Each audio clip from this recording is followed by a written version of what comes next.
All right, absolute value equations and inequalities. First of all, you got to realize what an absolute value is. Absolute value measures distance from zero. And the key word here is distance. Think about distance. If I go from the high school to my house and then back home, does that mean I traveled 0 miles? No, because the distance back to the high school is not a negative distance. Every time we go a distance, it's always positive. So that's why absolute values are always positive. So if I take the absolute value of 5, that's going to give me 5. But if I take the absolute value of -5, then that also gives me 5. So the absolute value simply means it's a measurement or distance from 0. So it's always going to give you a positive answer here. So whenever we're doing a problem, let's say we have the absolute value of x plus 3 equals 10. Okay? You have to split this problem into two different sets. The first thing is just the regular problem, x plus 3 equals 10. That's the normal problem. But you also have to do the other case, x plus 3 equals -10. Okay? So we have the positive case and then we have the negative case. You have to look at both cases. And then you just solve them. So x would equal 7. X would equal -13. So x would equal 7 and x would equal -13.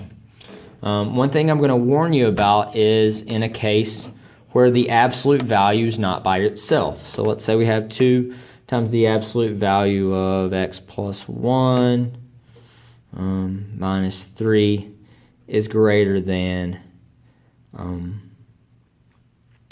9.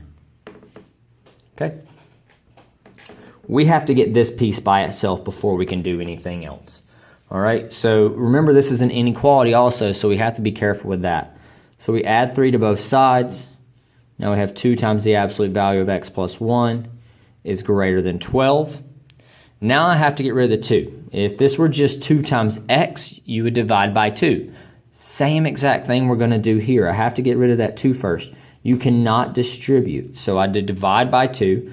So get the absolute value of x plus 1 is greater than 6.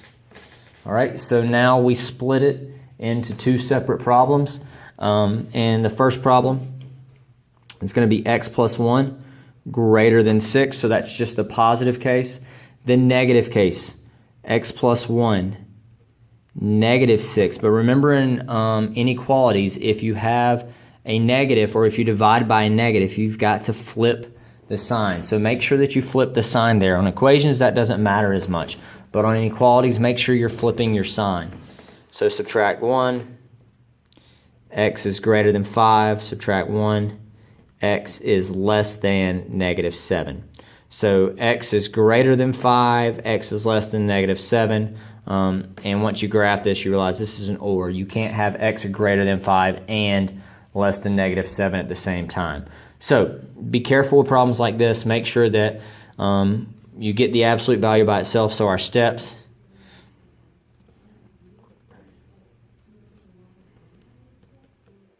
get the absolute value by itself. Second step, split to 2 problems. And that's the positive case and the negative case. But remember, flip sign on inequalities.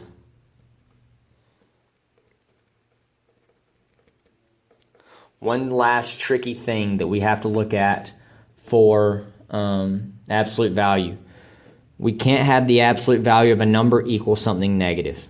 Okay? So if we solve for the absolute value is by itself, and it gives me a negative number. This is no solution. Because remember what I told you, absolute values have to be positive. So if you solve it and you get a negative, then it's going to be no solution. One more thing I'm going to look at real quick is absolute value 2x plus 1 equals 7. in a problem like this, the absolute value is by itself already. There's nothing going on the outside. So I can go ahead and split it up. 2x plus 1 equals 7. 2x plus 1 equals negative 7. And there are my two problems that I need to solve. You go ahead and solve those. Hit pause, solve them. And then once you're done, unpause it, and then you can see me solve them. All right, so subtract 1 from each side. 2x equals 6. Subtract 1. 2x equals negative 8. Divide by 2. X equals 3. Divide by 2. X equals negative 4. Those would be my two different solutions. All right, so x can be negative. The absolute value of something cannot be negative. All right, go ahead and try it. If you have questions, let us know.